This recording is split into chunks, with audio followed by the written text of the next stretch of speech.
A new report suggests that special operations could involve a raid on Iran's nuclear facilities, with troops deployed on the ground to capture and destroy key nuclear sites. According to White House correspondent Shelby, while no one truly knows what President Donald Trump will ultimately decide, one option available to him as the conflict continues is sending special operations units, such as Delta Force, into locations like the Isfahan nuclear site in Iran. These units have reportedly been training for this exact type of mission for a long time and are prepared if the president chooses to move forward with it.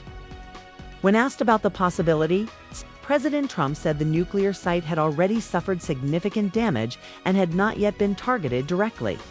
But he added that it could be something the U.S. might consider doing later if necessary.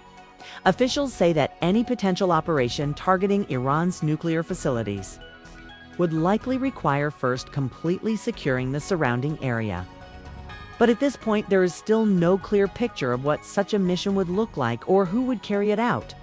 According to reports from former officials, plans for operations like this have existed across several U.S. administrations.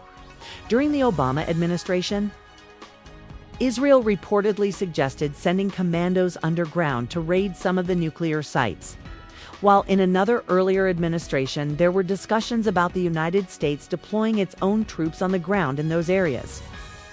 However, sources emphasize that many critical questions would need to be answered before any such mission could take place. Decision makers would need to assess the situation on the ground to determine whether it would be safe for troops to enter, whether the U.S. would have air superiority during the operation, and whether specialized equipment would be required to reach facilities buried deep underground.